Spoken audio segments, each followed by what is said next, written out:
Hello and welcome to CFL Classics. I'm Chris Schultz. Today we relive the 1990 Western Divisional semifinal featuring the Saskatchewan Roughriders and the Edmonton Eskimos.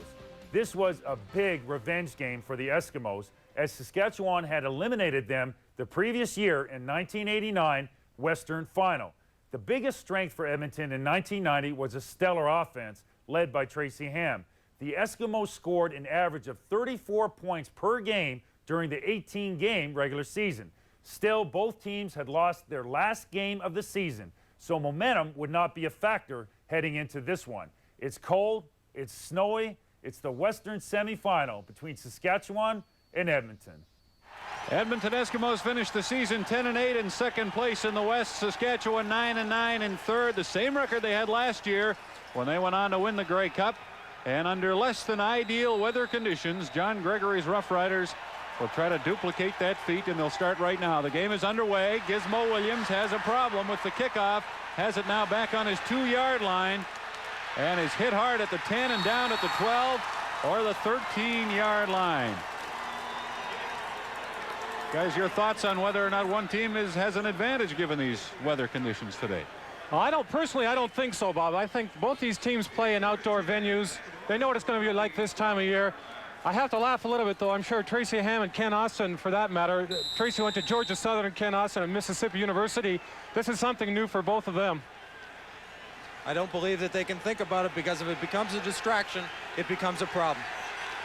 Tracy Ham and the Eskimo offense starting deep in their territory, and they're working into the wind in this first quarter. Not a real strong wind, but it will affect the kicking somewhat. Ham will take off and run, and he gains 8 yards as he heads up the field to about the 20-yard line. Well, yesterday was a gorgeous day in Edmonton. It was plus 2 degrees Celsius. No sign of snow. The tarp on the field. They took it off yesterday afternoon. As of 9:30 this morning, you could see that the snow had already been cleared. It started snowing late last night, and this is what it looks like right now. And they swept the field with those sweepers, at least part of it, just before the start of the game. They didn't get it all, as you can see. 2nd and 2 Eskimos. The ball's at their 20-yard line. And Blake Marshall carries off the left side, and he gets a first down for Edmonton. When you talk about preparation for a game like this, I think you have to be very sure on what kind of footwear. The one on the right, the spot belt shoe, the cleats are a lot softer. They will stay pliable as it gets colder. The shoe on the left, the Nike, is hard-soled, hard cleats. It slides. Most of the players are wearing the shoe on the right. Tracy Ham with a toss to Walling on first down. And he'll gain a couple of yards, and that'll be it. Dave Albright and Dan Rasevich moved up to make the stop for Saskatchewan. You know, when you're talking about these kinds of field conditions, I think it's really important to consider the running game today is going to primarily be between the tackles. I can't see how a running back's going to start to the outside and be able to turn that corner when it's so slippery. So watch for a lot of inside stuff. Oh, you're right, Nick. And the offensive line is going to get that first shot, but it'll be tough for them to sustain a drive, too. 2nd and 8. Tracy Ham throws and completes down the left side. That's Larry Willis. And they rule that he stepped out of bounds, but it's a big gain for the Edmonton Eskimos.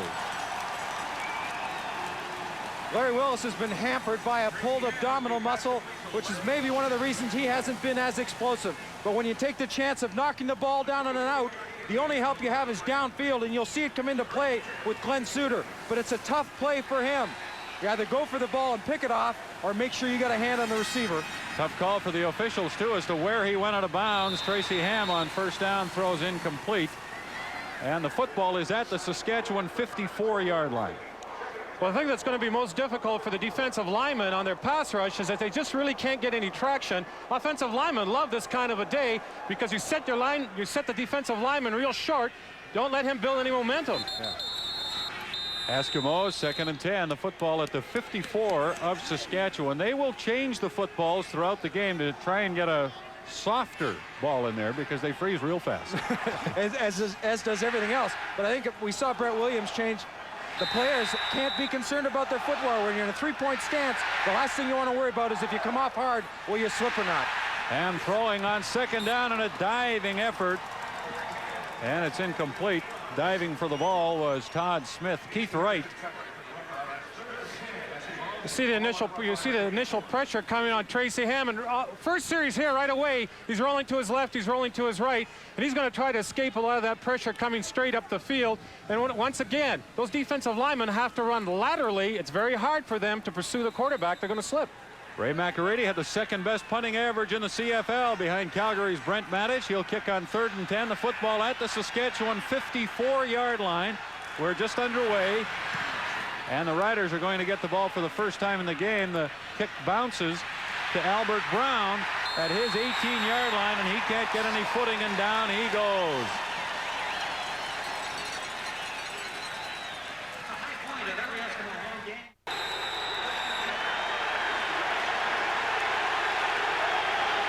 Saskatchewan Roughriders have the football for the first time in the game at their 20-yard line. Ken Austin back to pass. A quick one intercepted. Touchdown Edmonton, Jeff Braswell.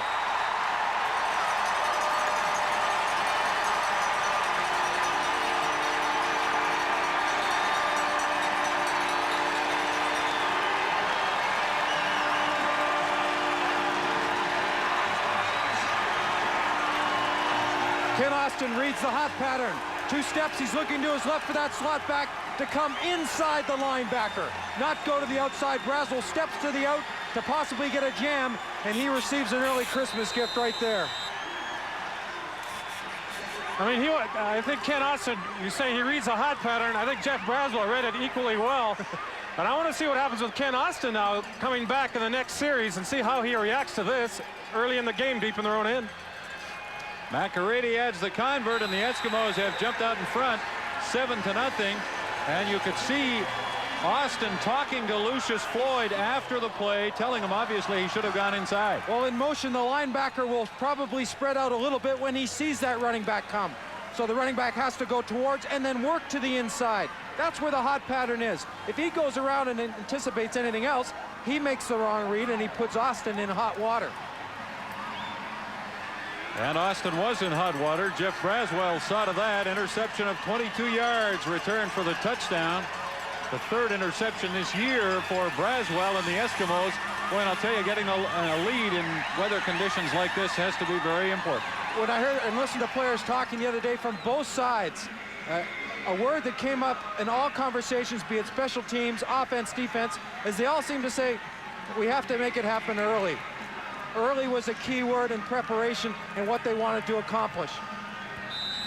Well, these are 2 teams not exactly overrun with confidence right now. They both lost their last game of the regular season. Saskatchewan with the kickoff return. And a good hard hit by McLean as Paul Bushy brought the football back. And Saskatchewan will have it again. Here's the Edmonton defense. Michel Bourgeau activated to play on defensive end. Leroy Blue replacing Stu Hill on the other side. Walker and Williams a force inside. Bass, Braswell, and Ruck, they've been there at the linebacker spots all year. And 5 Americans in the secondary with Shelton at safety. But that's the best secondary the Eskimos have. Lucius Floyd carries on first down from the Saskatchewan 43-yard line. And he'll lose a yard or 2.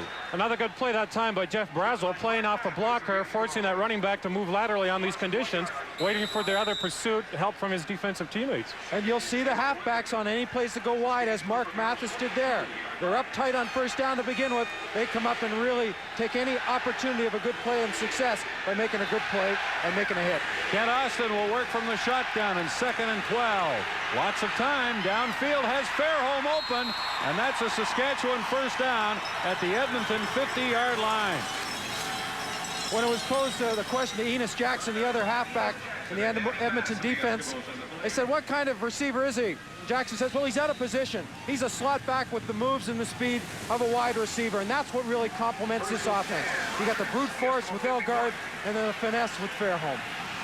From the Eskimo 50.5, Saskatchewan first down. Austin throws again to Milson Jones, and he will not get away from the Eskimo tacklers, led by Jeff Braswell. Ken Austin at quarterback with Milson Jones and Lucius Floyd, the outstanding rookie in the West, in the backfield. Fairholm 100% healthy, and Elgard the slots.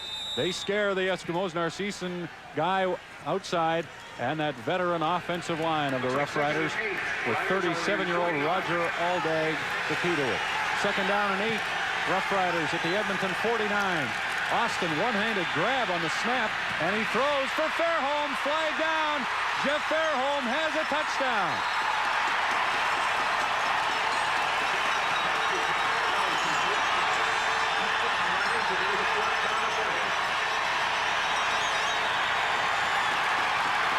Well, I guess if anybody thought that Ken Austin was going to be intimidated. Forward pass interference. Edmonton number 29, decline. Touchdown. I think if you thought he was going to be intimidated by what happened in that first series, forget it. This is a veteran quarterback. He doesn't let that kind of stuff bother him. He knows where he's going with this ball right off the bat. Just a terrific throw between those two defenders. You couldn't ask for a better throw. Oh yeah, you make a mistake, you come out and run and gun, and that's the way you have to play a game like this. Don't let a little problem like that, even if it is a touchdown and an interception, disturb you. Back to Fairholm, and that's how you hit quick, and that's how they've done it all year.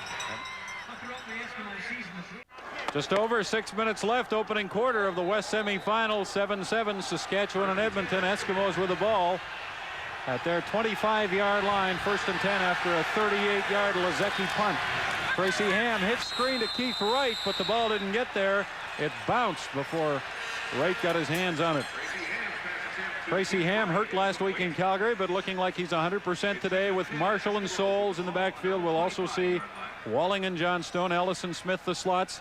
Larry Willis acquired from BC and Wright at wide receiver, and McConnell replacing injured Randy Ambrosi at the right guard spot for the Eskimos. They're 2nd and 10 at their 25-yard line. Ham sprints right, throws again looking for Keith Wright, but nowhere near the intended receiver, and Ham is throwing into a wind, and the wind took that ball on that throw. The other part, I guess you get him rolling out to the right and rolling to the left. It helps those outs when he tries to throw them. He can really cut down the distance that he has to throw that ball to the sideline. So with 5:40 left in the first quarter, Ray McCready will kick again into this slight wind. It's -9, and we're all thankful that the wind isn't strong, because it would then be totally miserable. McCready has a problem, and it's blocked by Saskatchewan. He gets the ball across the line of scrimmage. The Roughriders have a hard time finding a handle, and there is a flag on the play.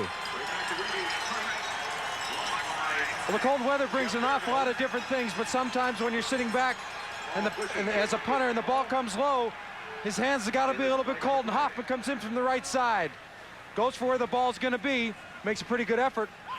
Well, I know the guy who felt the kickers would have the hardest time dealing with this weather today. Wally Bono, the coach of the first-place Calgary Stampeders. What are your thoughts on the game so far, Wally? Well, so far it's pretty much like we thought it was going to be a close encounter, and right now Saskatchewan has just gotten a big break, and Edmonton made a big play early in the game, so it's a pretty tough game. What did you anticipate? You come up here to watch the Eskimos. I know you're going to watch both football teams, because who knows who's going to win. But what did you think and how you thought Edmonton would come out ready for this game? What would they try to do to Saskatchewan offensively? Well, I think offensively they want to make sure they get the pressure on Austin, and right now that's something they haven't really done. Austin's been sitting back there and pretty much reading the coverage, and you saw in the one scoring drive, you had a lot of time to throw the ball. So if they don't get to them with their front four, do you anticipate them starting to throw a few more blitzes in there? Well, I think that's when they hurt you the most. You know, that's when Fairholm has had some big days against Edmonton, is when they start blitzing and getting one-on-one with those halfbacks, and I think they're afraid of that. Wally, I'm sure you don't care who's in Calgary next Sunday. No, it doesn't matter. I think they're both excellent football teams, and we'll be ready for either one. Thanks, Wally. Wally Bono, the head coach of the Calgary Stampeders, who will play the winner of this game in the West Final. Austin looking into the end zone for Don Narcisse. There's a flag on the play, and it looks like interference will go against the Eskimos. When you put the ball up, a number of good things can happen, and one of them can be an interference call if you're the offensive team. Capitalizing on mistakes and errors and things of that nature. Again, and we don't want to harp on the weather forever, but in this type of a day, if you get so many chances, you better make them all count. Oh, you're darn right. Ken Lazarick from Winnipeg is the referee. There's no infraction on the play. Ball was untouchable. 3rd down. Well, the Saskatchewan Roughriders are enraged by that turn of events, as they thought they were going to have it 1st and goal on the 1. You see John Gregory on the field. Richie Hall talking to one of the officials. But after a conference, they decided not to enforce the penalty. Out of the shotgun. See Austin looking left, that little pump fake to try to pull some defenders. And you make the decision, is this a catchable ball or not? It isn't when they're both on the ground. Dave Ridgway on to try a field goal. And it's good. Nothing seems to bother Mr. Ridgway. We'll figure out how long that was for you in a minute. About 32 yards, I'd say.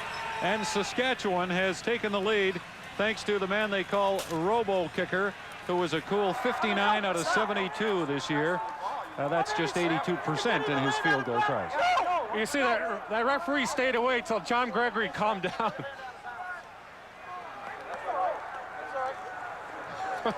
You want to talk about a look saying it all right there. That was great.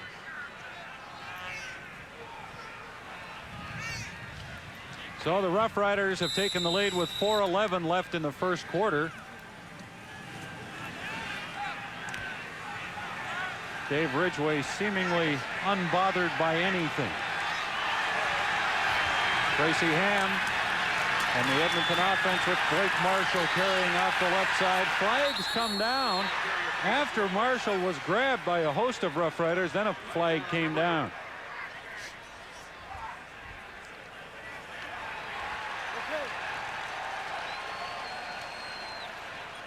Here's the Saskatchewan Roughrider defense, the front four, Jurison, Lewis, Klingbeil, and Goldsmith, and they've been there all season long.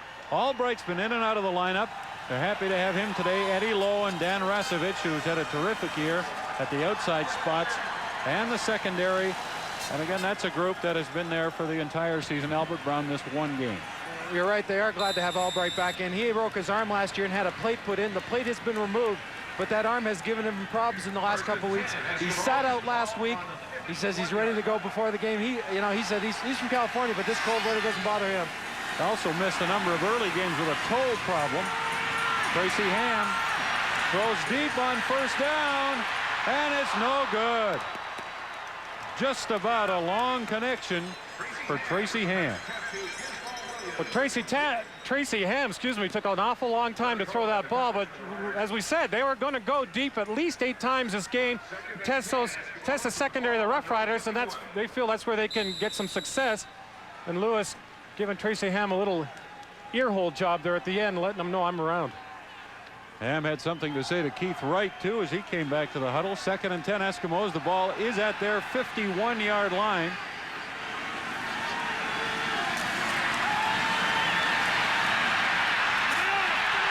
Ham gets away from Jurison and finally throws and completes it. For a first down, Craig Ellis made the catch.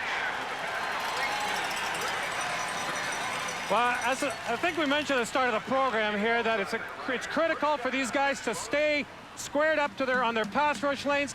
Now, you're not worried so much about getting to the quarterback. Just keep them in the pocket where he throws. If they're on the ground, they can't make the play on the quarterback. When Tracy Ham scrambles, Craig Ellis against a man cover will force his man and then come to the ball to where the ball's thrown. And you see that's what he does there. He pushes his man away from where the Tracy Ham runs to and then releases and gives Ham a good target. And against a zone, Craig Ellis finds the open spot by going again to the quarterback and finding a soft area. They also tacked on a roughing the passer penalty, so the Eskimos are down to the Saskatchewan 30-yard line. Ham looks into the end zone and almost picked off by Stacey Hairston. Larry Willis, the intended receiver. Tracy Ham with the pass attempt to Larry Willis. Ham trying to find that seam with Willis down the field. Hairston, number 2, had outside position. Suter from the safety spot was deep and came over. They defended it perfectly. Yeah, they certainly did. And I guess a bit of a dilemma is you can't double Ellis all the time because of Willis. So you mix it up and you try to create a little confusion for Ham. Tracy Ham's 2 out of 8 for 43 yards on not exactly a good day for passing. He's 2nd and 10 now at the Saskatchewan 30-yard line. And again, he sprints to try and get away from the rush. Throws downfield. There's a flag. Ellis, the intended receiver, got tangled up with Larry Hogue.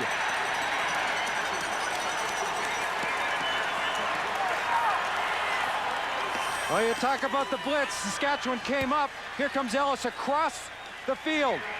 The coverage is already behind him.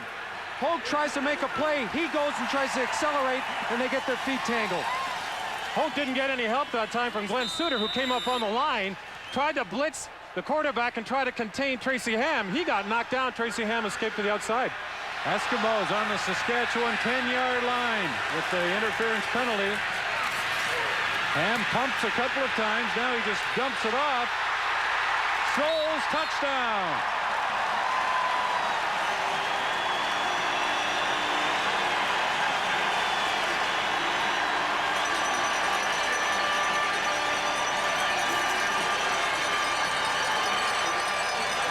Watch the movement of where the team's going. Marshall steps right, Soul stays in, and both release.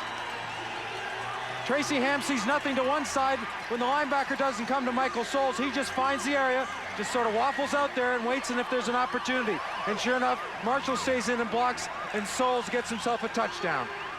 Tracy Ham has the ability, as he did there, to now take himself away from a read, come to the backside in the open man, and that's Rod Conop down.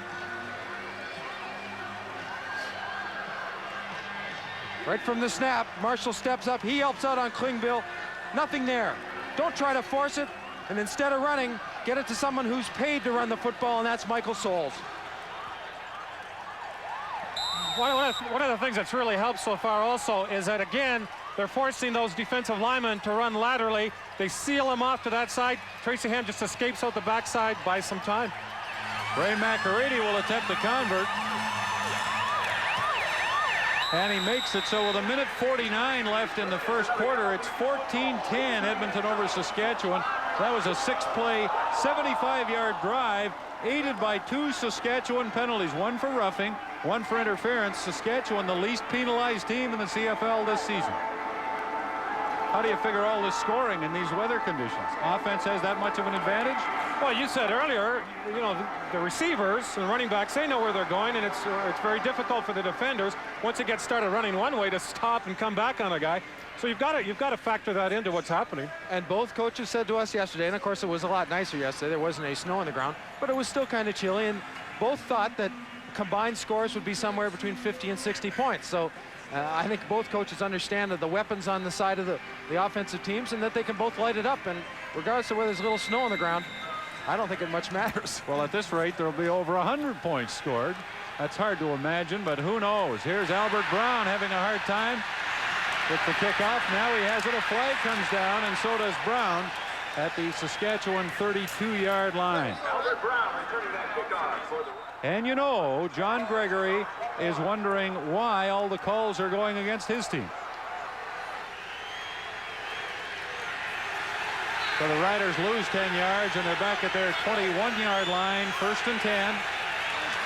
Another flag is down as the handoff goes to Milson Jones, and then another flag, I think, for a late hit against Jones. I think the second flag is without question a late hit, or hitting with using the head and spearing. The first one might be an offside. Well, it's a big advantage to the quarterback to use voice inflection to draw the guy off, because it's really hard for him to jump back and clear that restraining zone. Oh, you got to have skates on if you're going to jump back. So it looks like both penalties going against the Edmonton Eskimos. I think as the game progresses, we're going to see Saskatchewan, as we have now, get Lucius Floyd out of the backfield and really turn him into a 4th or 5th receiver. Offside, Edmonton number 89. Major foul, spearing, number 44 Edmonton. First down, Saskatchewan. Leroy Blue and Jeff Braswell get the penalties. On that same note, you know, Lucius Floyd has been able to step into a situation where McRae went down and really fill in and be the same type of player. He caught 73 passes in only 13 games. Jeff Braswell scored the first touchdown of the game on an interception, 22-yard return to give Edmonton a 7-0 lead. It's now 14-10 Eskimos.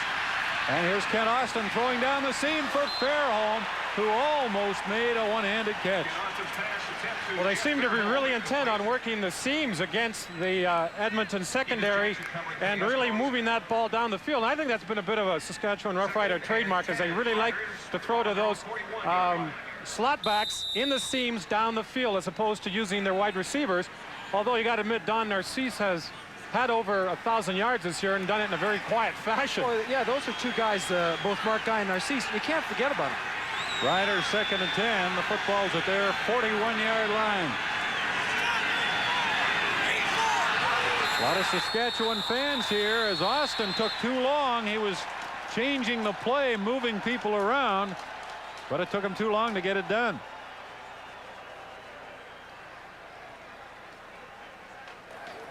Time count foul. Number 5, Saskatchewan. Still second down. These clubs met 3 times during the regular season. John Gregory's team won the last 2 games. Edmonton won the first one here at Commonwealth Stadium, a game in which they sacked the Saskatchewan quarterbacks 10 times. 2nd and 15 now as Austin sprints out and throws, and a diving catch is made. No, they say he didn't catch the football. Narcisse, the intended receiver, but they rule he didn't catch it. Well, that's a heck of an effort by Narcisse. They get the corner, they being the Riders. There goes Floyd, he steps to the right. Watch him get the end man. Right there on Braswell, keeps the hands down. Narcisse has to stretch up for it, and you see the ball pop through the arms once he hits the ground. That ground is, not only is it hard, but it's also a little very hilly because of little mounds of snow all around it. 3rd down and 15 from the Saskatchewan 36. Lezecki to punt. And Henry Williams chases it back to the 25 of the Eskimos. The Gizmo trying to find a crack, and there it is. Henry Williams forced out of bounds by Lezecki.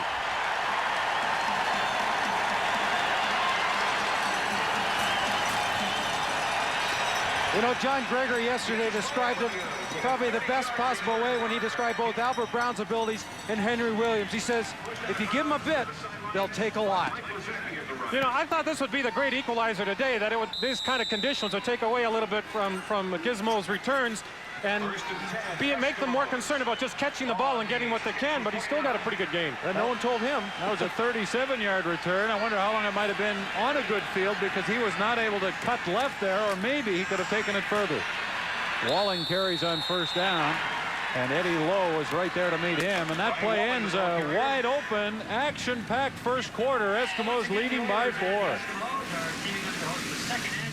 You can tell as this first quarter ends that the players are being frustrated by the snow because we have already seen a high number of penalties for a playoff game. The referees have been a big part of this one so far, as an interference call took points away from Saskatchewan, and later in the quarter, another interference call helped Edmonton get their first touchdown.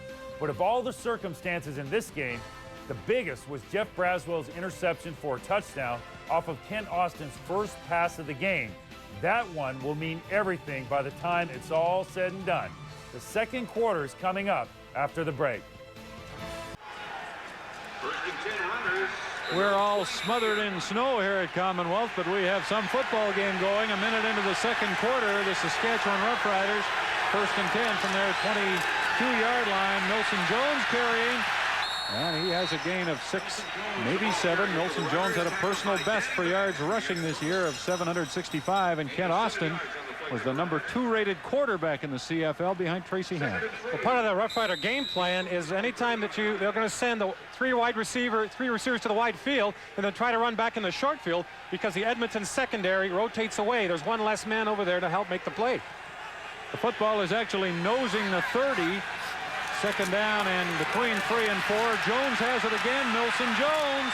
Good moves and good power. 1st down, Saskatchewan. Talked with Kent Austin, asked about the Eskimo defense and what weaknesses they have, if any. Well, I really feel like Edmonton's solid in every phase of the defensive game.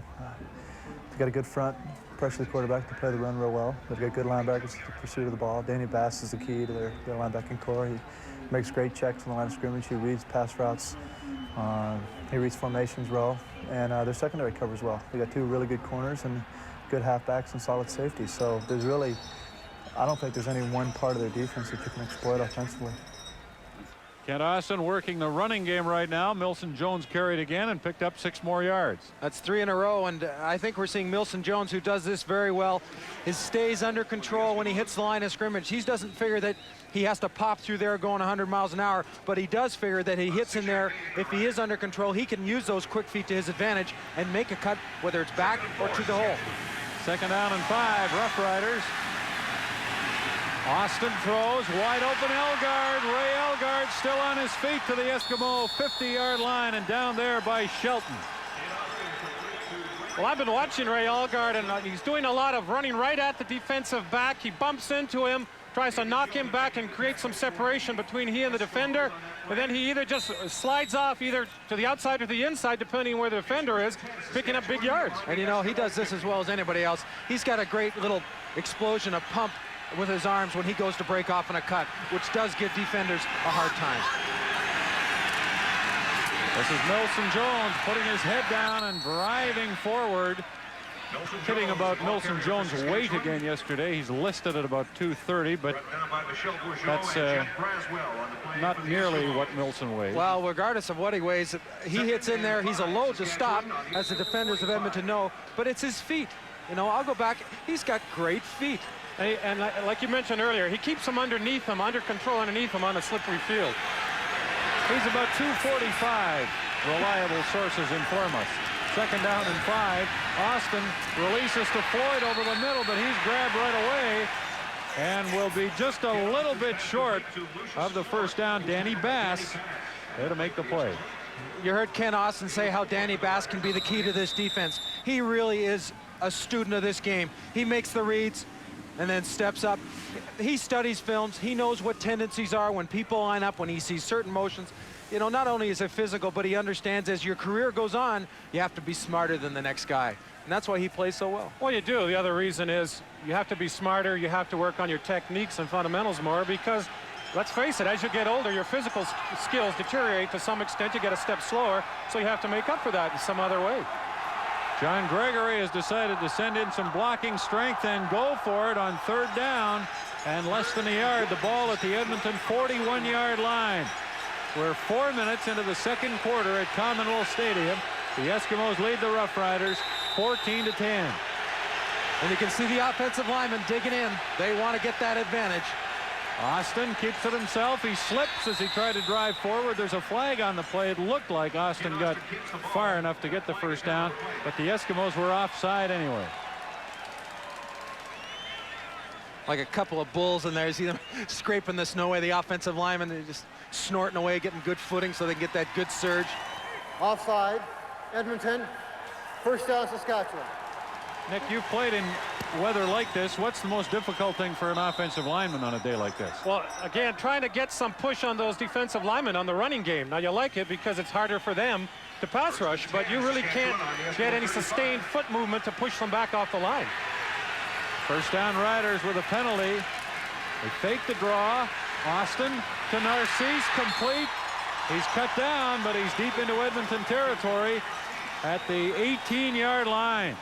Boy, and he missed a heck of a collision with Braswell. Well, he did. He picked his way through there very well, and they ran a crossing pattern on that side with Ray Elgard, and Narcisse starts the outside, comes across the middle. And he said picked his way through there and made the catch. Narcisse caught 86 passes this year, and he's put Saskatchewan at the Edmonton 18-yard line. Austin complete to Narcisse, and down he goes at the 10. But you can add 8 more yards to his reception total, and Saskatchewan that much closer to taking the lead in this game. Rarely will a Danny Bass in the middle come up with a wide receiver unless they run a quick slant. As soon as that ball snapped, he's running on a 45-degree angle to that side, anticipating a break to the post or maybe a back coming that way. Second down and a long yard to go. The Roughriders at the Eskimo 10-yard line. Austin hands off to Milson Jones, who has the first down and has a touchdown. But there is a flag. And it's against Edmonton. The touchdown stands.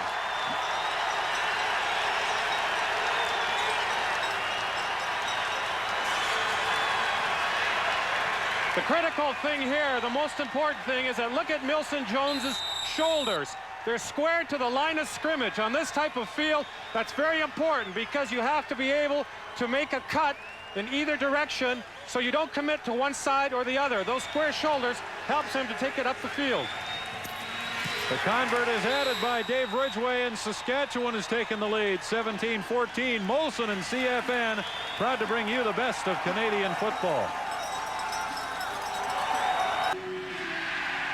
This is the 17th time that Edmonton and Saskatchewan have met in the CFL playoffs. The Eskimos have a 9-7 edge, and they also have the football with 3 minutes left in the first half. A yard to go for a first down, and Tracy Ham, carrying off the right side, gets it to the Saskatchewan 37-yard line. Well, again, with a sloppy footing, it's probably your best play, only because if you turn to hand it off to one of those running backs and he doesn't get proper footing and slips, you might be in trouble because you can't get him the ball. Eskimos were 9-3 at one stage this season and wound up 10-8. Injuries hurt them. They're playing today without Reggie Taylor and Stu Hill, two of their real impact players. First and 10 now from the Saskatchewan 37-yard line. Tracy Ham, lots of time. Boy, he's had time all day, and that pass a little bit underthrown, intended for Marco Sinkar, but both quarterbacks, Nick, have had plenty of time for the most part to throw the ball. Well, I'm not harping on it, Bob, but it just goes back to what has been, again, with the footing, is that it's very difficult for those defensive linemen to get much of a charge upfield, especially those offensive linemen realize this. They're not going to give them a lot of room to maneuver. Second and 10, Eskimos at the Saskatchewan 37-yard line.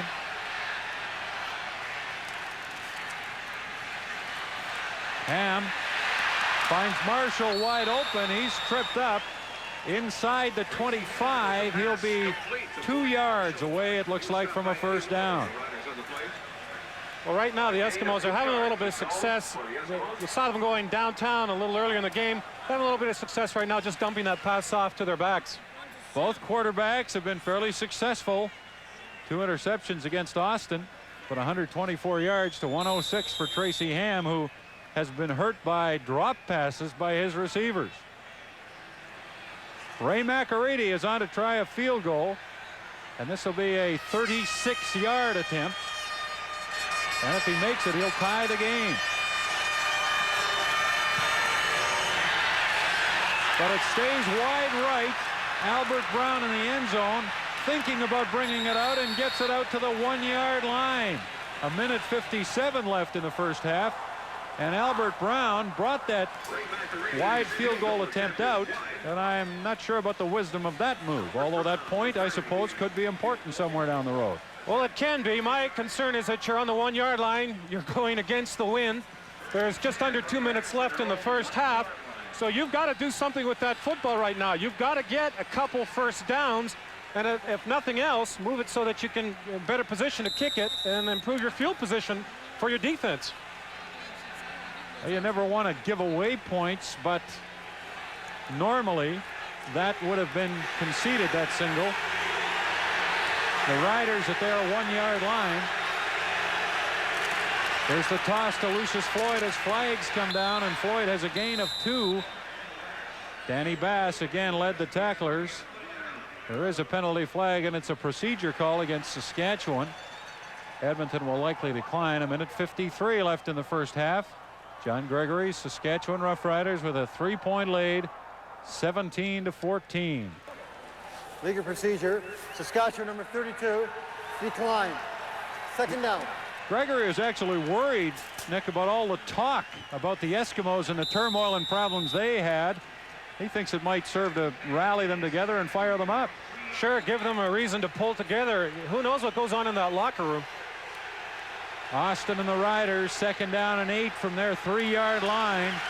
Austin in the end zone, finds Lucius Floyd up at the 8. But that's 3 yards away from a first down, and so Saskatchewan will have to punt the ball away. Well, they don't have to, but they will. Well, both quarterbacks are showing good patience right now. If nothing's open down the field, all they're trying to do is just dump the ball off and get a one-on-one situation where if that running back gets that ball, maybe he can make someone miss in these slippery field conditions, pick up that first down. Mike Lozecki has done a good job in these very, very trying conditions punting the ball today. The wind, again, we tell you, not very strong, but it does favor Edmonton in the second quarter. And the Riders,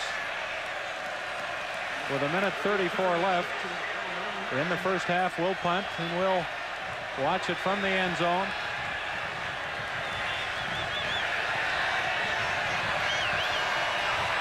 There are flags down. There was some movement. Lezecki kicks the ball. And it goes out of bounds. Or does it? No, it stays in and is finally touched as it reached the sideline. But there are flags on the play. And it looked like Edmonton was offside. And they're pleading for a procedure call against Saskatchewan. And that's what it is. So the Eskimos will decline and take the punt. Well, I think Lezecki's done an excellent job punting today considering the conditions, and he's actually far superior in his average end during the season. I think it was 37.6 during the season. Decline. First down, Edmonton. So the Eskimos have a terrific field position. The ball is at the Saskatchewan 35-yard line. 1:25 left in the half. 17 penalties in the game so far. And these two teams were not among the most penalized. They were among the least penalized during the regular season. But then playoffs, as they say, are a whole new ball game. Tracy Ham, Ellis wide open, touchdown.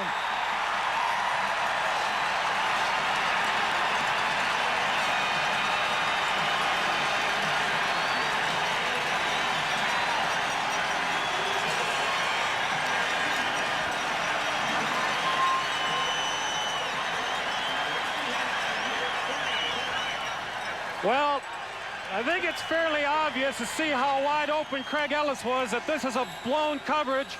And if you saw the reaction of Richie Hall after the play, you'll know that as a fact. What had happened is it seems that Albert Brown had the deep section of that field. Richie Hall was going to play up in normally the area that Albert Brown covers. So they were switching assignments. One of them forgot to switch. McArady adds the convert, and the Eskimos lead 21-17 with 1:19 left in the first half. You see it to the left of your screen where Craig Ellis is so wide open there, and you don't see Richie Hall, but he was very upset that, again, when you try to switch coverages, you've got to make sure that there's lots of conversation there, and everybody's exactly sure that they're on the same page, running the same defense.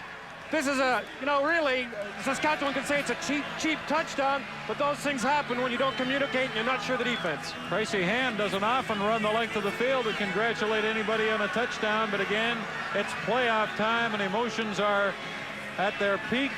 Tracy Ham certainly has been under a lot of criticism here in Edmonton for the Eskimos' struggles down the stretch, losing 5 of their last 6 games. Some personal problems this week with his father ill in Florida. He went home for a couple of days while his dad had open heart surgery. He's okay or doing well, we're pleased to tell you. And Tracy Ham is doing well today against Saskatchewan as Paul Bushy returns the kickoff to the Saskatchewan 45-yard line. Well, I guess if a player is frustrated, one of the best ways is to go on the field and do what you're paid to do and do it well. And what that does, it really releases a lot of frustration and helps you to relax and play better football. Nobody has ever questioned Ham's talent. There are those who wondered about the way he was playing. Kent Austin and the Roughriders now still have lots of time. 1:14 to try and regain the lead. Here's a draw play, Milson Jones. And he gets 5 on the play. Larry Ruck makes a stop on Milson Jones, who's had so many good playoff games in his career. Those are the ones that really stand out. Well, they do, and he's what you call one of those money players. When the chips are on the line, he responds. 2nd down and 5. Austin from the shotgun. Plenty of time. And he finds Mark Guy coming back across the middle, and Guy is a first down. Moving the football, I think, to the Saskatchewan 52-yard line. Actually, that's into Edmonton territory, Nick. I'm sorry, at the 53. Sorry, Bob. I think that's a smart play on Mark Guy's part. You saw him try to run laterally and pick up a blocker and turn it to the outside. Best to do what he did. Just turn it upfield when you get a chance. Austin to throw, and the pass is low. Intended for Lucius Floyd, who had moved into a pass receiving position, as he so often does. 54 seconds left in the first half. Well, one of the reasons that pass wasn't quite there was that Ken Austin had a little more pressure than he wanted that time. Ken Moore was slipping, and he got pushed back by Leroy Blue. And again, if a quarterback's throwing off that back foot, he just doesn't get as much on the ball as he'd like. 2nd and 10. Eskimos at the, or Saskatchewan rather, at the Eskimo 53-yard line. Austin to Lucius Floyd, and he's open down the middle, but he can't hang on. They really didn't catch the ball. Well, that's a play that they've come back to on a number of occasions, and you saw that one time where Lucius Floyd fell down and the ball was intercepted. But what they're trying to do is just almost put him out the perimeter, sneak him over the middle, and they know that a linebacker has to pick him up. They figure that's a good matchup for the Roughriders. Kind of difficult for us to tell whether or not he did catch the ball, but the official was right there and waved it off. And Mike Wozecki will punt. 49 seconds left now in the first half. The ball at the Edmonton 53. Gizmo Williams, the only man back. Saskatchewan has been known to run fakes off these plays. Not this time. Wozecki punts and doesn't punt very well. It goes out of bounds at the Eskimo 30-yard line, 29-yard line. So Edmonton still with 42 seconds left if they wish to try and take the ball downfield. Either that or they'll try to grind out the time and take that 4-point lead to the dressing room. You know, I've never punted a ball, but I can imagine that ball gets cold and hard. It must be really difficult to get any distance on it. Well, and while they are changing the footballs throughout the game, they are not keeping them warm anywhere. So they come in hard. First down handoff goes to Brian Walling, and he gets 2 yards on the play. Chuck Klingbeil made the stop. 37 seconds left in the first half. That was a good job that time by Chuck Klingbeil, just plugging up the middle, controlling it, and not really giving that runner anywhere to go.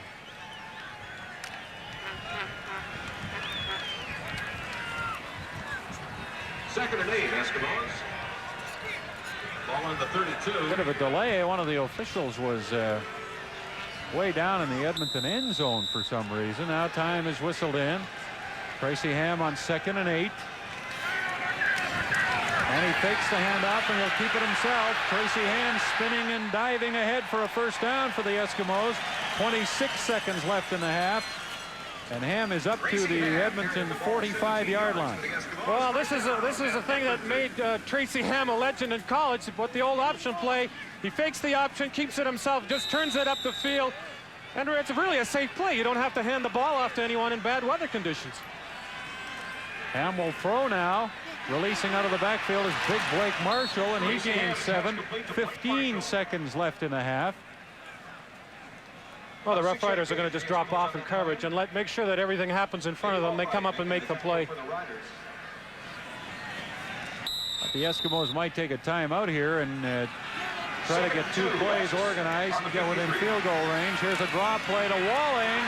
Still on his feet, Brian Walling. He's into field goal territory with 4 seconds left in the half. Well, as Neil mentioned earlier, it's a good play to run on a day like today because those linemen, defensive linemen charge upfield. It's very hard for them to change direction and give chase to the runner. The ball is at the 39 of the Saskatchewan Roughriders. You see it here. It's easy blocking. You just turn your man to the side, let the back pick his way, and it's very difficult for them to plant their feet and drag the running back down, Walling in this case. 46-yard field goal try by McAready. This will be the final play of the first half, unless we have a penalty.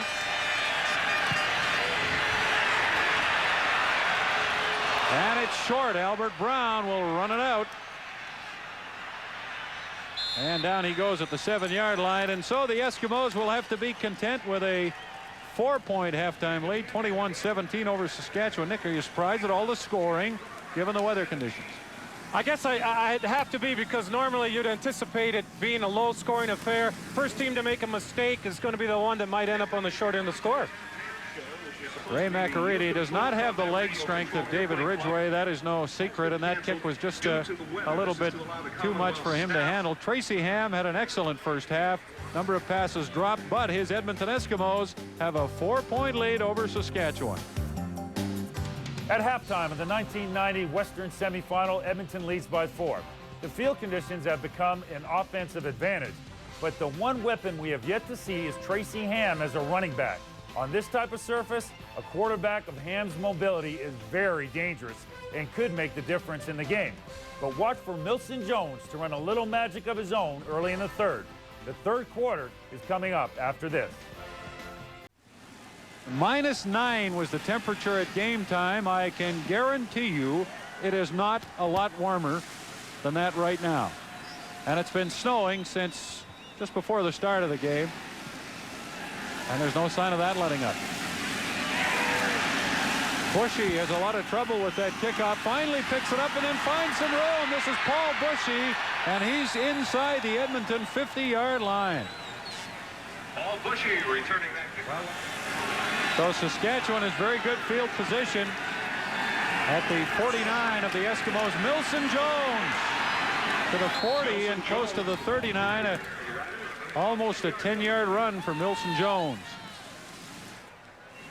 Kent Austin and Tracy Ham, a look at their first half numbers. Ham was slightly more yards than Austin, and again we point out that Ham had 3 passes dropped that might have put him over 200 yards or very close to it. Tracy Ham, I thought, played very well in that first half. He did, and he seemed to maintain his poise well, sometimes under that Saskatchewan pass rush. And Austin didn't play badly either, and these are very, very difficult conditions for the quarterbacks as Milson Jones carries off the right side. Milson Jones, touchdown Saskatchewan. Milson Jones, the ball carrier, 40-yard touchdown run for the Saskatchewan Roughriders. You know, the way the Roughriders came out in the second half, John Gregory probably gave them a real good talking to in the locker room. Now, John Gregory is a very fiery coach, very competitive. He probably didn't like what he saw out there, and he said, let's forget about the weather, let's forget about the referees, let's go out and play hard. And you see it right there.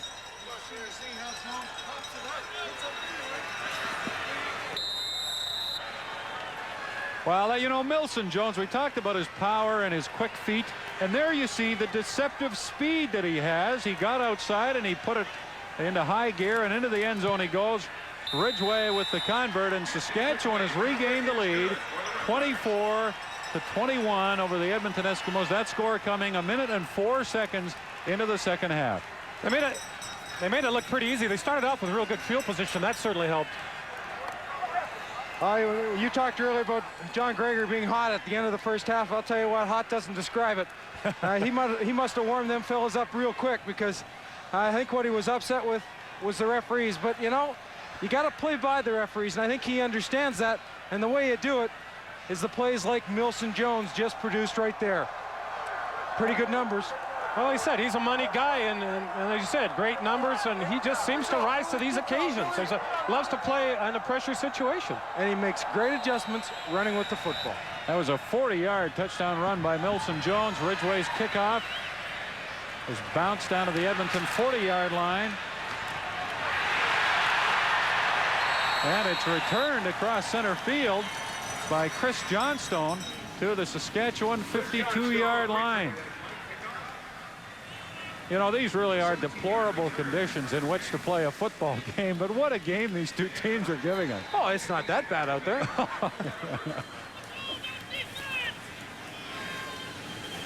First and 10 Eskimos. Tracy Ham and the Edmonton Eskimos now from the Saskatchewan 53-yard line. Lots of time for Ham, who throws long.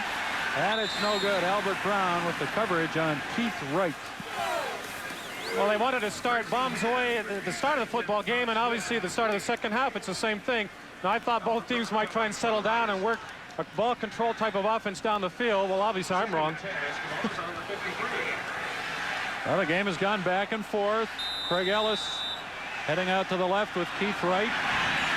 2nd and 10, Eskimos. Ham. Now he'll take off and run. Albright is there along with Rasevich. There's a flag down as Tracy Ham runs for 7 yards. There's a penalty flag on the play. And there have been a lot of penalty flags this afternoon. More than any of us like to see. Well, the Rough Rider defensive line played that pretty well that time, closing in the pocket around Tracy Ham. Holding, Saskatchewan number 42. First down, Edmonton. But I was saying, you saw how deceptive he is. He just took it up the field and managed to escape at the last move. How many defensive linemen in this league believe, and actually almost to the point of thinking they got Tracy Ham, think they have him, and then he's gone? I mean, he can accelerate when he gets that little gap, when he gets upfield quick. Holding against Eddie Lowe, and Ham hands off to Blake Marshall. Bobby Jurison and Chuck Klingbeil made the stop.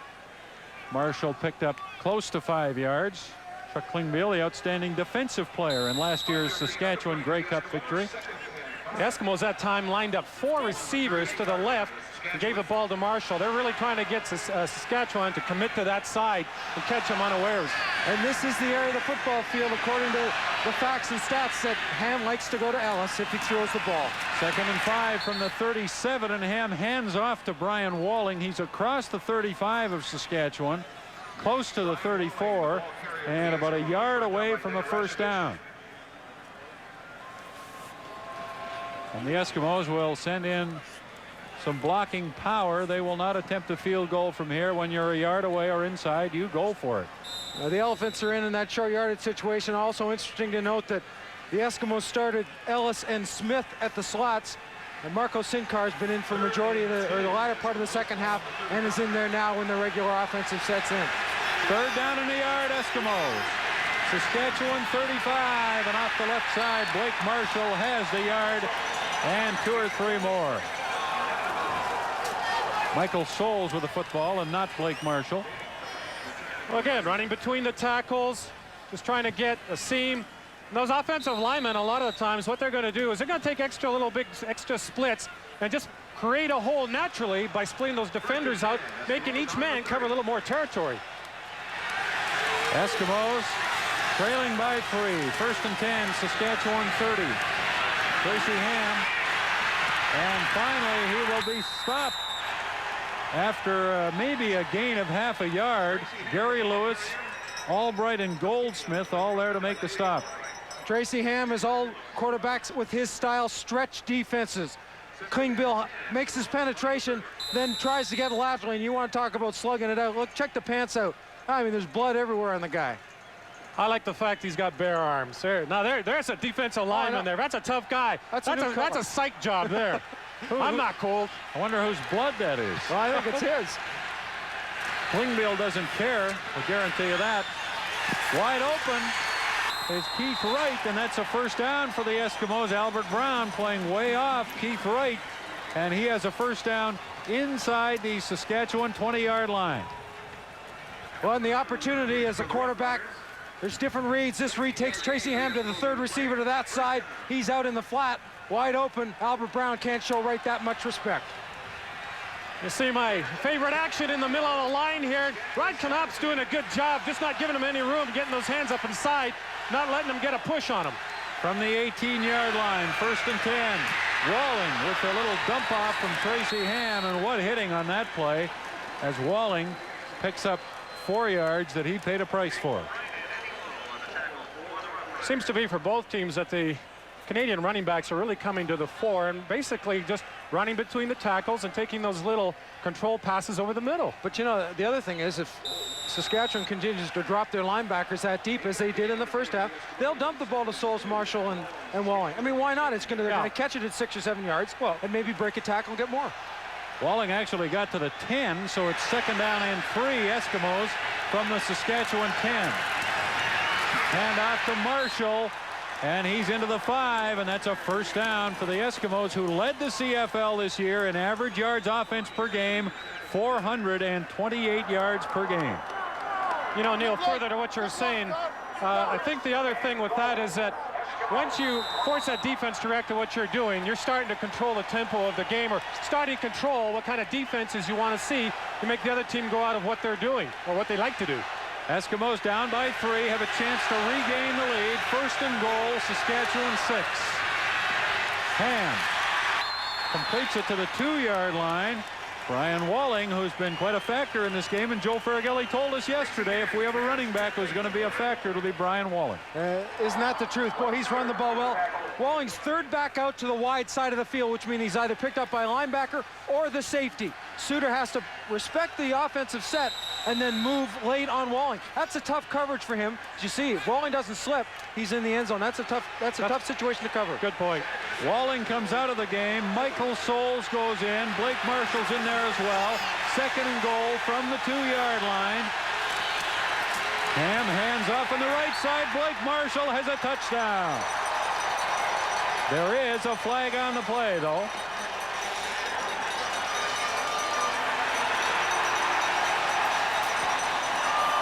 Offside, Saskatchewan, number 79, decline.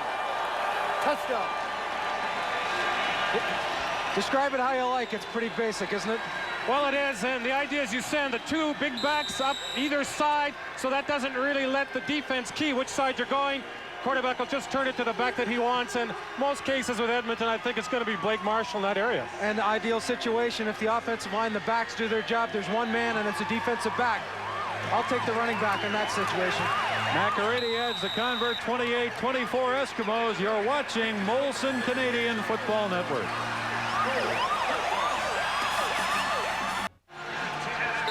Well, thanks to our friends at the CBC and the National Defense Department, all CFL playoff games are being taped and being sent to our Canadian forces who are around the world. And on this Remembrance Day, our thoughts are with all of those people.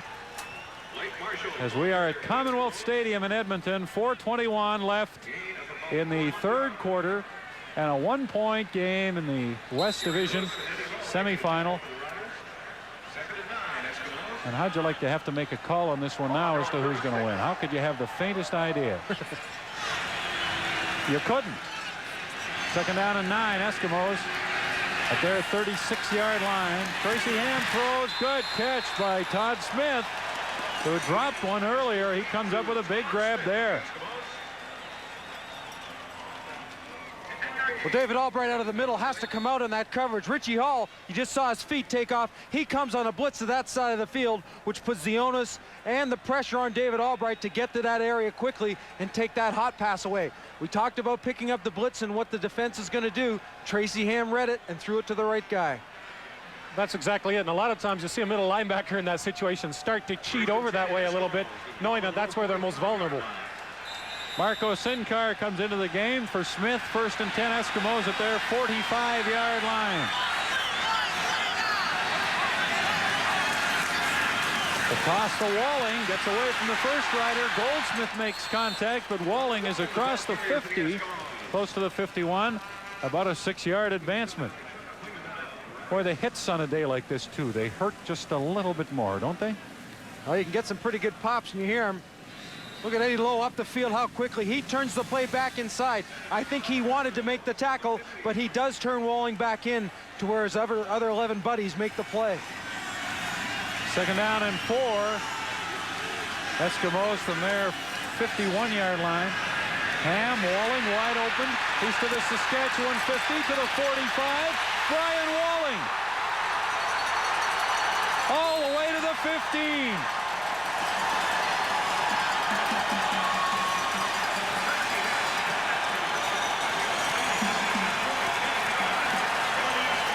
Well, we talked about the Edmonton Eskimos. Again, the simplest passes to make, usually just the little ones to the backs coming out of the backfield. Put them on a one-on-one situation. If you can make a couple people miss in this situation, then you're off to a big gain. Exactly what happens here. What an exceptional effort by Brian Walling. Down to the Saskatchewan 15-yard line. And Walling has the ball again. To the 10, the 5. Cut down at the 1.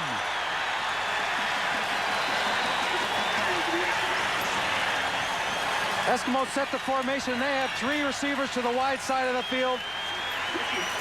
Walling's the only one left in the backfield. Watch the front of the offensive line. Set as if it's a pass, turn the defensive lineman, create a direction for them to go, and let Brian Walling make a decision. Well, these delay or draw type plays, both teams are running them, and both teams have been very effective with them.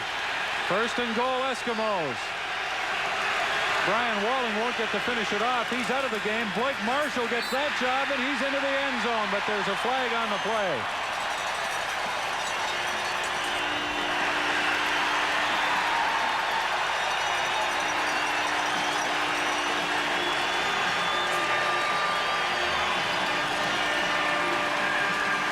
Well, you know, you mentioned earlier, Bob, that a lot of times a big fullback like that takes his own offensive lineman, hits him in the back.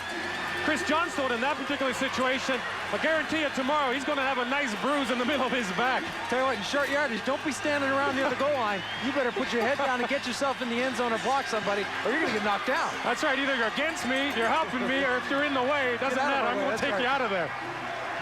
Second touchdown of the third quarter for Blake Marshall, and the Eskimos are up by 7. McAreedy can make it 8, and he does. 35-27. Edmonton leading with 1.5 minutes left in the third quarter. Johnstone, see him lead there, and he slows down a bit in the hole. Good cutoff block on Alapade by the offensive lineman. Just create a seam. You don't need much, and you don't want much in here. You want to be able to deliver a blow. Look at McConnell. Andrew McConnell did a heck of a job there. I mean, he's 290 pounds. He should get some movement on somebody. Blake Marshall, he's the guy who normally gets it down there in that touchdown range. He scored 13 touchdowns this year. And the Eskimos now have an 8-point advantage, and that's the biggest lead in the game since Edmonton was ahead 7-0 in the early going. With those penalties on the touchdown, that'll be tacked onto the kickoff here, so McAreedy will be kicking it off. Looks like pretty close to the 50-yard line, which will put Saskatchewan a little bit deeper than they might used to be starting their drive. There was an offside penalty which was declined, and a face masking penalty as well against Saskatchewan. Now can Saskatchewan answer back once again? Critical part of the game for them as McAreedy kicks off. Orville Lee with it. And Orville Lee has a big return for the Roughriders down the sideline into Edmonton territory. Orville Lee has really put some pep into the return teams of the Roughriders. Up until that point, they felt that they weren't getting the most out of their special teams. Part of that was because they had a lot of rookies, and week to week, John Gregory felt they were a little bit inconsistent. But this man right there has really added a lot to those special teams. And here again, they just come right back, and two very well-coached teams going at it here. Albert Brown actually outran Orville Lee to try to make a block for him. Great effort. A 54-yard return to the Edmonton 44-yard line. Lucius Floyd on the carry. And after hesitating, he was able to find an opening and pick up 4, maybe 5 yards. Well, that hesitation seems to be the key. We've seen Brian Walling do it. We've seen Milson Jones, and having that awareness of being able to hit in there under control, slow down a little bit, and then find your seam and hit up in there. We've seen them, not only do they hit up in there, but they pop loose. 2nd down and 7. Saskatchewan at the Edmonton 40-yard line. 30 seconds left in the third quarter. Austin gets away.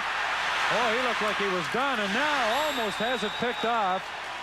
Kent Austin was in big trouble, somehow was able to get away, and then couldn't find a receiver open. Well, when he rolled to the right side, once the pressure had forced him out of the pocket, he looked for Fairholm. Larry Ruck from that short side of the field in his linebacker spot. That was almost picked off, too. You know, when you come to a short side of the field, everyone gravitates to where the quarterback's going. Well, that's one of the few times that the Eskimos have actually sent more than the 4 down linemen on a blitz, and you might see more of that if they figure they're going to have a chance to get to the quarterback. Dave Ridgway will try a 47-yard field goal, has a little bit of wind with him. Suter gets it down. Ridgway has it up in the air, but it's short and to the right. And Henry Williams is bringing it back. Look out.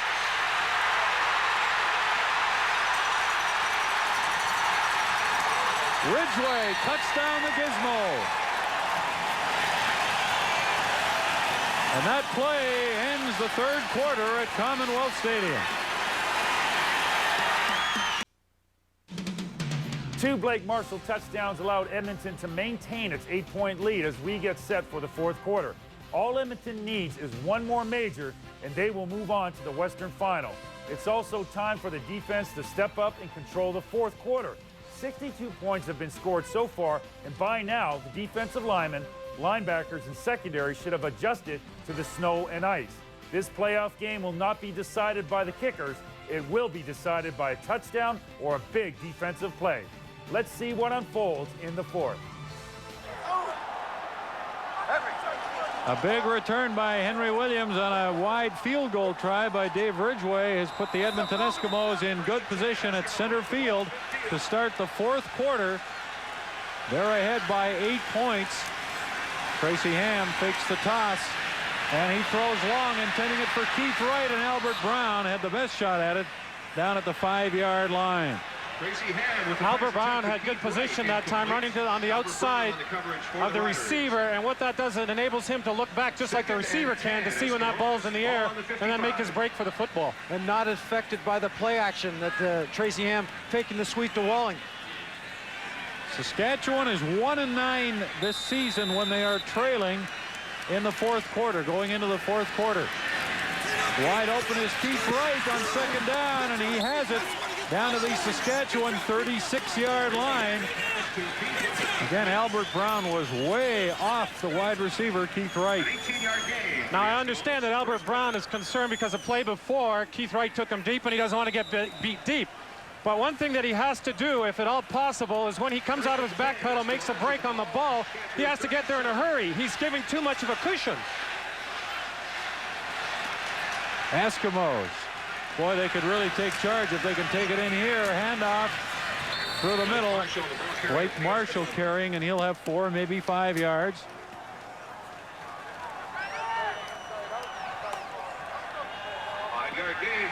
Well, Joe Ferragelli has gone to the Skidoo suit now. Did he have that on earlier? Yeah, he's had it on all game. I've noticed his toque so much today. I like his toque. I haven't had a chance to look at what else he's wearing. 2nd and 5, Eskimos. And the pass is no good. Intended for Larry Willis against Albert Brown. There were a lot of questions asked of Joe Ferragelli at the press conference yesterday if he believed, especially after the last 5 or 6 weeks here in Edmonton, did he think his team was ready to play? And he said, you know what, after all these years of coaching and seeing all sorts of types of players, I haven't got a clue. I mean, there is no way of knowing whether your team is ready to play. Practices are not an indication. No, they're not. It's very hard. I think it's very hard to read the mood of a team. He says, oh, we either left it on the practice field or we didn't practice hard enough. Who can guess? And that's where all those cliches come from. Sure, that question. Ray McCready, a 40-yard field goal try. He has the distance, but it's wide left. Albert Brown with it, and he will concede a single point, which puts Edmonton ahead 36-27. Just into the fourth quarter. 7:52, that's the time left in the fourth quarter. The Saskatchewan Roughriders down by 9 in the West semifinal. They have the ball, 1st and 10 at their 47-yard line. Austin throws complete to Narcisse at center field for a gain of 8 yards. We haven't seen a lot of Ray Elgard lately, gentlemen. Well, Blake Dermott snaps the ball in the punt. He also made a heck of a play on Orville Lee, but if you're wondering why his hand is being held out, it's because he dislocated one of his fingers. And if you got a weak stomach, that's not the type of thing you want to be looking at, because the doctors will just give it a yank. Somewhere in there, looks like his left hand, the way it comes up with it. That will keep him out. Taping it back in position. Here's a handoff on 2nd and 2, and Orville Lee is just clobbered by Danny Bass and Jeff Braswell. Stopped by Jeff Braswell of the Eskimos. Well, the Eskimos right now, I think what they're trying to do is just to send those defensive linemen into the gaps and then let guys like Braswell and Bass and Ruck flow to the football. And of course, all week they've been looking at film. They can read their keys, and a lot of it, I think, is where Ray Elgard goes, because he's the big slot back. That seems to be where that football is going to go in a running play. And again, the absence of Milson Jones is magnified as Saskatchewan failed on that 2nd down and short. They're 3rd and about 1.5 yards, and this time John Gregory will punt. Wozecki gets a good bounce. Henry Williams back to his 10-yard line. And he's not able to stay in bounds. A hit by Lucius Floyd just knocked him enough to the outside that his momentum took him out of bounds, but a good return nonetheless by Williams, and Braswell really put a block on a Saskatchewan play. That's an understatement. Tell you, when you get a guy coming down into cover punt, and you're going to see it to the right side of the screen, get ready and whoop. Tell you, Braswell's had some impact, and I don't just mean on his hits today. I mean, he put him up into, he made a snowdrift there. He really piled up that snow when he hit him. That tremendous shot. Tracy Ham to Brian Walling. Walling's had a huge game, and he adds another 9 or 10 yards to his collection. Braswell came up with his beard full of snow and his hair full of snow after that hit. And I'd say, gentlemen, right now that the pressure is squarely on the shoulders of the Saskatchewan defense. They got to shut this offense of Edmonton down, stop them, and give that offense of the Riders a chance to move, because as of late, the sequence has been 2 and out for the Saskatchewan Roughriders on offense. Well, it has, and the Eskimos have tried to put together some drives here, just picking up those first downs, trying to show some patience, eating up that clock. And again, that's their big enemy right now, and they've got to force a turnover, get this ball back. 5 minutes and 55 seconds left in the fourth quarter. 36-27 Edmonton. Eskimos first down at their 44, and a pass is complete. The Riders surround Craig Ellis, but he'll have a gain of close to 7 yards on the play. A lot of talk, of course, about all the points the Argos have scored this year, but Edmonton was second in the league, points per game at 34. Watching Ellis come off the line of scrimmage, his eyes are focused squarely on the quarterback. I mean, he knows by the defense the ball's coming to him. The Roughriders swarmed around him pretty quick too, so you know they're keen on him. Second down and 3. Eskimos. Handoff left side. Johnstone. Chris Johnstone carrying. He'll be close to the first down, but I think he was stopped just short. And just to finish off what I was saying about Edmonton's offense, first in yards per game, first in yards rushing per game in the CFL, and first in first downs. So while the Argos deserve credit for all the things they've done scoring points, don't forget we're talking about an Edmonton offense that is among the best, if not the best, in certain areas in the league. Well, I think the indicator that it's a ball control type of situation with them in a lot of games is the number of first downs that they get. I think Toronto, you know, they have that big strike capability, much more so than some other teams. But Edmonton, here today, evidence they're content to grind it out. And the other thing is the Eskimos, while losing 5 of their last 6, didn't show that offense, but we're seeing it. It's back today. Eskimos are short of the first down. Looks like they'll go for it with 5 minutes left. At their own 53.5-yard line.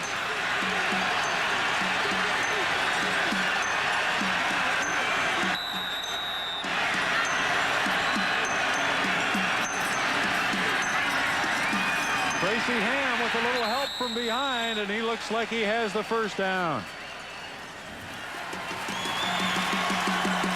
You're right, Bob. It didn't look initially that he was going to get it, and he took a hit. Michael Sauls hits him in the back. It just helps to push him forward.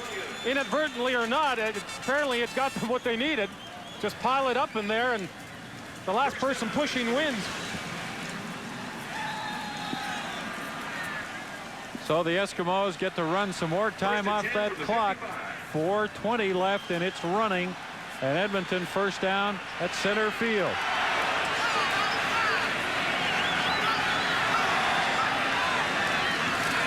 Handoff, Walling on a draw. Jurison has him and stops the gain at about 3 yards. And the ball comes out. No signal yet. I think the ball came out after the whistle. The play had been whistled dead. Klingbeil has the football. The other thing the Riders have to be concerned of is we see Walling, sort of a delay hitting the ball, comes out right now. Ooh, that was a close one. Been a lot of close ones today. To finish my thought, they're just, they being the Riders aren't just down by 7. They have to score twice to get back in this football game, and there's not a whole lot of time left. Second down and 8, Edmonton Eskimos. The football in Saskatchewan territory. Tracy Ham moves to his right. Goldsmith giving chase, but he can't get him, and Ham down the sidelines, and he has the first down for the Eskimos. Blake Dermott, who dislocated his finger a few plays ago, having more trouble with it, and he may have to come out of the game. 1st and 10, Eskimos, the ball at their 38-yard line. Tracy Ham throws, and it's knocked down at the line by Albright. Dangerous play from an Eskimo perspective. Oh, and a good play by Albright. 3:04 left in the 4th quarter. Edmonton ahead by 9. Todd Storm is into the game at left tackle, replacing Blake Dermott, as Edmonton is 2nd and 10 at the Saskatchewan 38. Tracy Ham throws. Sinkar is open inside the 20, the 30, pardon me, to the 28. It'll be very close to a first down. There you go. There's that recognition, the adjustment the slot bat makes. Halfback's coming, Richie Hall. The safety has to come over and make the play immediately. Sinkar goes to the flat. Tracy Ham doesn't even think about going anywhere else. Recognize the defense and the execution. Has Tracy Ham played some game today? Well, he's played up to his capabilities, I think. He's struggled in the past few weeks for whatever reasons, as that whole team has. But yeah, he's back to where people expect him to be.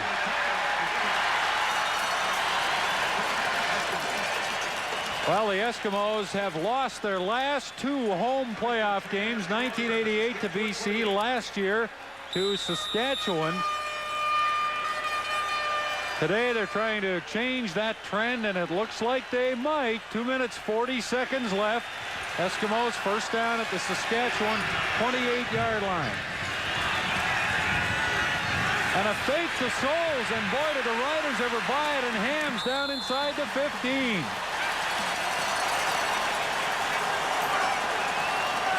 Well, they say when you play Edmonton, you don't play a 2-man backfield, you play a 3-man backfield.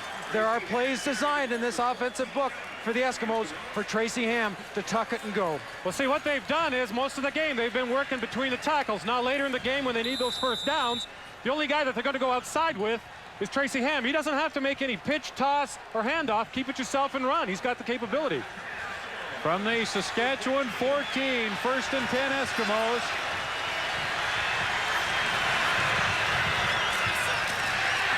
And Ham has it again. Throws into the end zone. Touchdown, Craig Ellis.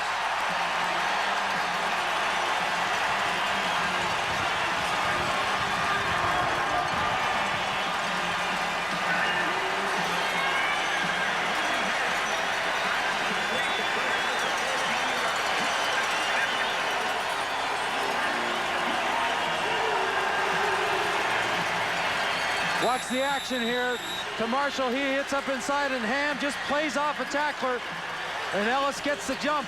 Maybe this is the time where the play action froze the secondary enough to allow Craig Ellis to just sit and then slide up the seam. To see how they group those 3 plays together. Ham right, Ham left, Ham then fake it and throw, and that play action, it was well thought out. Is that kind of like the ham-bone offense? McArady adds the convert. Call it what you will. It was a 76-yard, 11-play drive, and it gives the Eskimos a 43-27, a 16-point lead with just 2:08 left. Can't get any closer than this.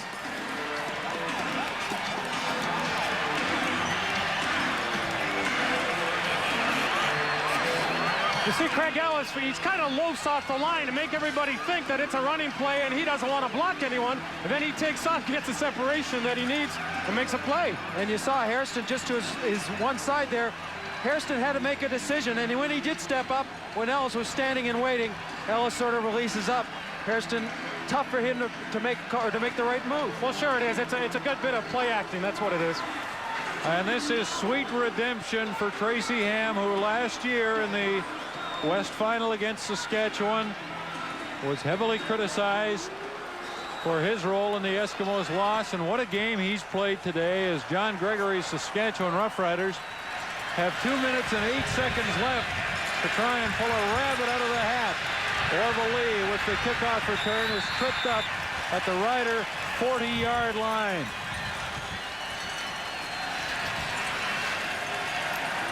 Saskatchewan needs 2 touchdowns and 2 two-point converts to tie this game.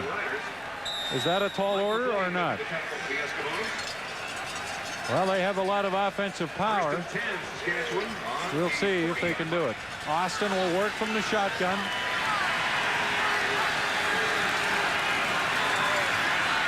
Over the middle to Lucius Floyd. And he is crunched by 3 Eskimos. Well, yes, the Eskimos that time very much into prevent type of defense. And after the game, we will select our Molson MVP and have a conversation with that individual. I'd like you to join us for that. Austin on second down again to Lucius Floyd. They're hoping he can break one. He gets the first down up near center field. Well, you see what they're just dropping off those defensive backs, putting either 2 men very, very deep, letting the Roughriders have those small, short passes in front of them, and then telling everybody come up out of the zone to converge on the ball carrier. Austin steps up from the rush and throws, and Mark Guy can't hang on at the Edmonton 45. It's the theory of keep everyone in front of you. The linebackers will drop a little bit deeper. If you throw it to the backs of the slots in front, they'll come up and crack them. Same with the secondary. Keep the people in front of you.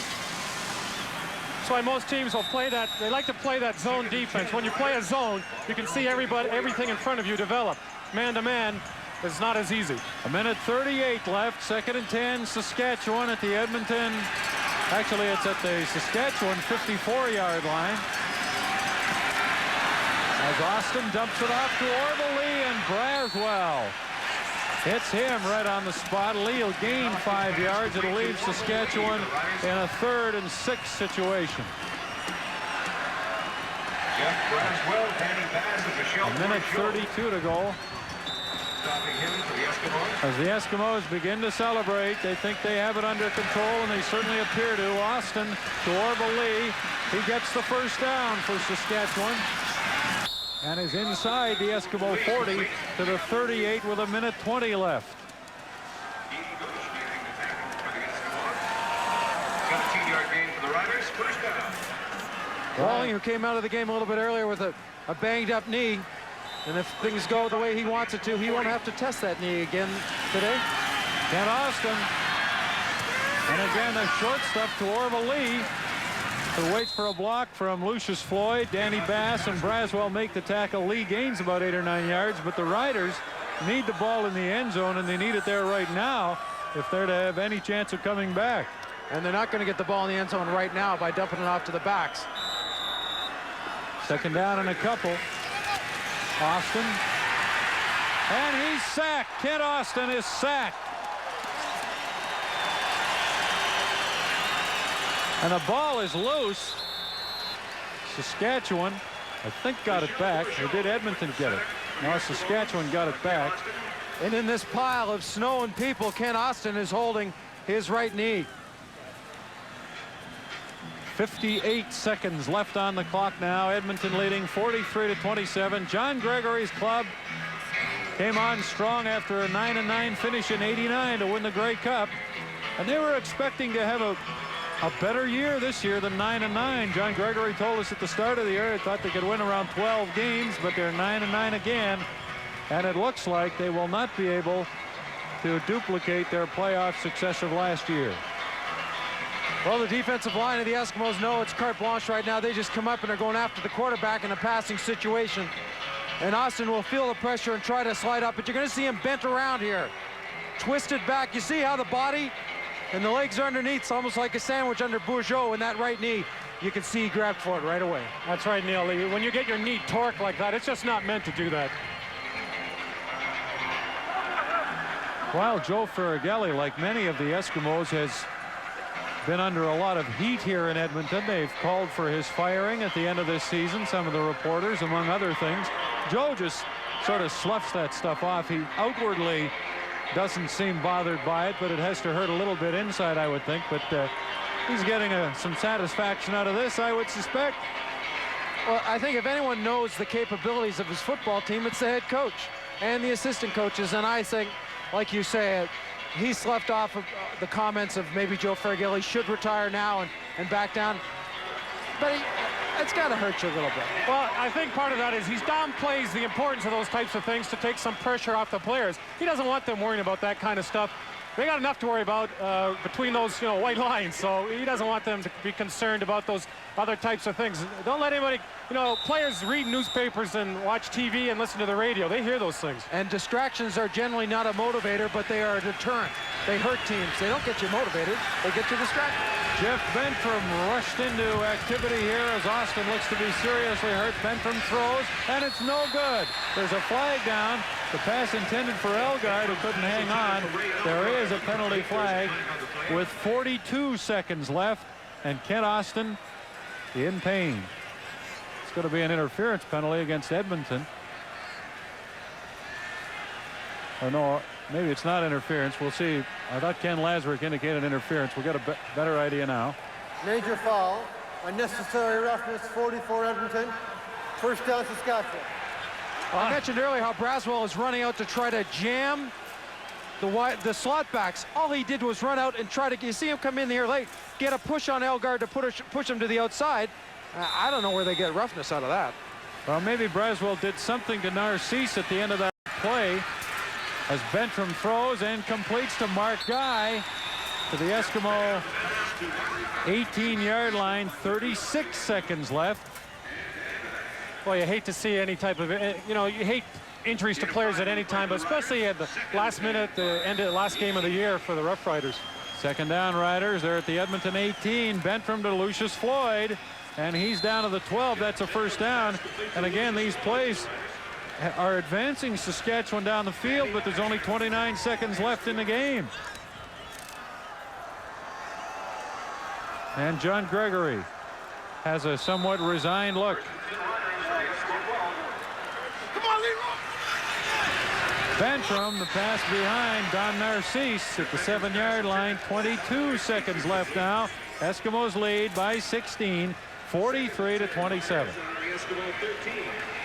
Tell me it wouldn't be easy to warm up your shoulder after sitting around on a day like this, just watching, and at the end of the game you have to go in.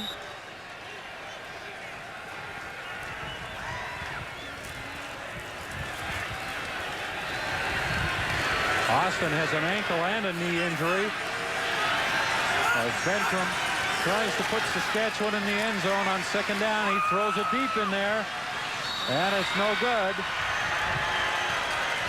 Intended for Jeff Fairholm.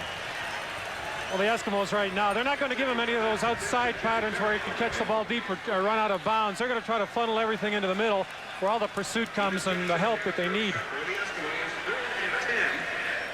17 seconds left in the fourth quarter. Joe Faragelli working the gum over pretty good. He'll work over some Italian food, I would think, after this game tonight. A little celebration. Eating is a celebration for Joe at any time. Third down, Bentram to pass. Dumps it off to Orville Lee. He's inside the 5 and close to a first down with 11 seconds left. But again, Saskatchewan down by 16, so none of this really matters unless they can score, get a 2-point convert, and then recover an onside kick and run it in, but they're not going to even have that chance because they didn't make it. Well, Orville Lee tried to do the right thing. When you're faced with two defenders, the best thing to do is don't pick one, try to split the two of them, and they may hit each other and bump off and you get the first down. It just didn't work. So it'll be Edmonton in Calgary. How about that for a Western final in Calgary next Sunday, and Toronto at Winnipeg in the East final. We'll have that game on CFN at 2 Eastern time. Joe Faragelli had mentioned, as I'd heard some of the players, that after the game last week at McMahon Stadium, all they were saying is, look, we want to get back here. We want another shot at the Stampeders. Well, the boys in Calgary are waiting, and waiting anxiously, I'm sure. And the Eskimos are going to get that shot. And after this performance, they will go into Calgary with a tremendous amount of confidence. More than they would have, I think, when they came into this, more confidence than they would have had starting this game today. Although they've played with a lot of confidence. This is the final play of the game, and the Eskimos have avenged their Western final loss to Saskatchewan last year, and they will move on to the Western final to play the Calgary Stampeders as Joe Faragelli and John Gregory will shake hands. No animosity between those two individuals. That's a nice picture as the Eskimos defeat the Saskatchewan Roughriders 43-27 in the Western semifinal. So the Edmonton defense stayed strong despite Kent Austin's best effort, as the Riders failed to produce a single point in the fourth quarter. Usually Tracy Ham was more effective as a running quarterback, but in this Western semifinal, he showed he was a complete player, making plays in the pocket on a consistent basis. So Edmonton would move on to the Western Final, where their offense once again did the trick, as they beat the Stampeders at McMahon Stadium 43-23. That's a total of 86 points in 2 playoff games for Edmonton. Could Edmonton possibly have a third 43-point total in the Grey Cup game against Winnipeg? Well, it wasn't meant to be, as the Eskimos limped into BC Place, having already played 2 tough playoff games and were absolutely destroyed by the Bombers by a score of 50-11. I hope you enjoyed the 1990 Western semifinal here on CFL Classics. For ESPN Classic Canada, I'm Chris Schultz.